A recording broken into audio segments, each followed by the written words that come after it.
Today we're diving into some serious WNBA drama. It looks like Dijonai Carrington is back in the Sharks after some immediate business for injuring Kaitlin Clark's eye. And believe me, this story is weird.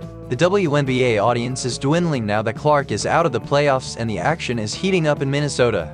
Different get involved, different remain. So, as we all know, the WNBA playoffs in full swing, but girl ours Kaitlin Clark is at home chilling after the Indiana Fever were swept by the Connecticut Sun last week. Now the Sand are even further along facing the Minnesota Lynx. And let me tell you, Kayla McBride was all smoked up with Dijonai Carrington. There was no game being played. Just last week, Dijonai Carrington made national headlines for injuring Kaitlin Clark's eye. Let us take a look at this news also. Becky Hammon compares Liberty to Spurs while Aces trail 0-2 politics looks like something was stolen. Becky Hammon has plenty of experience playing on the sidelines. Before becoming the Las Vegas Aces head coach in 2022, Hammon served as an assistant coach to Greg Popovich on the San Antonio Spurs from 2014-21. With the two-time defending champion Aces trailing 0-2 to the New York Liberty in their WNBA playoff semifinal matchup, Hammon is drawing parallels between the Spurs and the Liberty. You think of the Spurs, I always think of them with the Miami Heat. The Spurs lost a huge heartbreaker in Miami on the basics defensive rebounds and kick-out threes, Hammon said,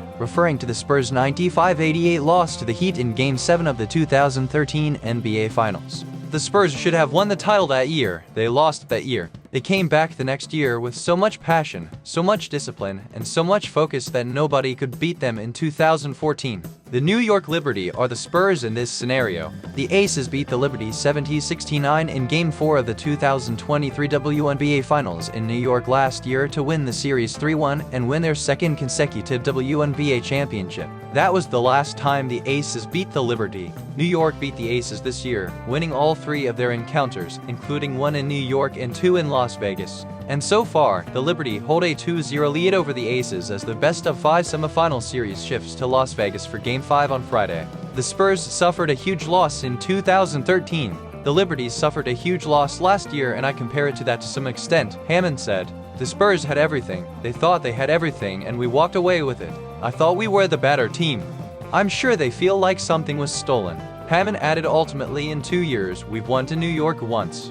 Game 4. Other than that, they kicked our slugfest. Hammon called the Liberty the league's best team this year and said his team's recent struggles highlight the difficulties of winning 3 consecutive titles. We haven't been able to build a lead all year. We found it last month. We've had a lot of leads, but it felt different from the jump. That's why it's hard to win 3 times, Hammon said. There's been no buzz in the whole league the last 8 months and my players are busy with commercials and celebrities and you get distracted. That's why it's hard, because human nature is just distractible. The Aces will try to keep their 3 times win dream alive in Game 5 on Friday.